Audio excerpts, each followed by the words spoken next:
In April, the Florida Governor Ron DeSantis signed a bill that takes away Disney's special tax status, which has allowed Disney to operate pretty freely in the Sunshine State for over 50 years. Some social media users suggested that Disney would now see a large tax hike, like this user who claimed that Disney would now be forced to pay $200 million in taxes per year and pretty much suggests that Disney was originally exempt from paying taxes. So, what did this special tax status mean for Disney? And what will happen now that Disney no longer has it? And why was it even revoked to start with? Time to find out, is this legit? Hey everyone, it's Isaac and welcome back to Is This Legit? A fact-checking and media literacy series brought to you by MediaWise and PBS Student Reporting Labs. Now, this is a pretty complicated story, and with any complicated story, you want to get out of your echo chamber and read a bunch of articles to make sure you have a full understanding on the issue. And in-depth articles can be great for this sort of thing. I'll be including several explainers throughout this episode that are also linked down in the description.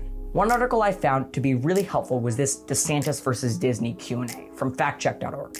DeSantis revoked Disney's Reedy Creek Improvement District, which granted Disney limited governance over building regulations. This also gave Disney the power to maintain its own fire and police departments, utilities, and some control over taxes. More on that later. But why did Governor DeSantis do this? The move to abolish the district was seen by some as an act of retaliation against Disney after the company announced that it opposed Florida's new controversial parental rights and education law, which critics call the Don't Say Gay bill. Basically, the law prohibits teachers from discussing gender identity or sexual orientation with K through third grade students and bans lessons for older students unless they are age appropriate or developmentally appropriate, and says this is to protect parents' rights. But people who oppose the law argue that it's anti-LGBTQ+ and will be harmful to LGBTQ youth. I know what you might be thinking. What does this have to do with Disney and taxes?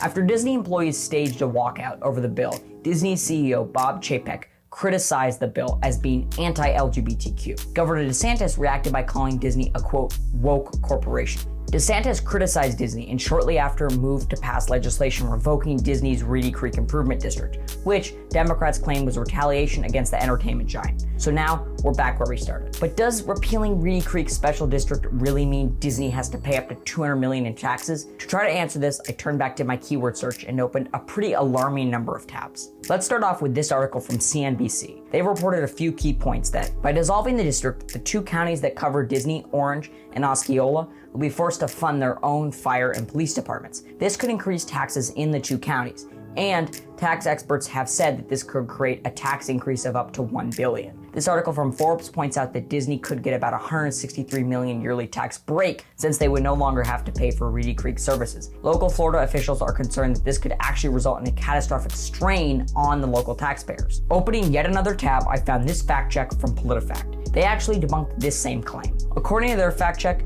the claim that Disney was tax exempt and will have to pay $200 million in taxes per year is false. In reality, while the tax district gave Disney several privileges, it never made the theme park tax exempt. PolitiFact linked the company's disclosure. Disney actually paid $170 million in state and local taxes in the 2021 tax year. As for the claim that Disney would owe $200 million in taxes, PolitiFact reported that the number came from State Representative Spencer Roach, but they couldn't find any evidence that supported it.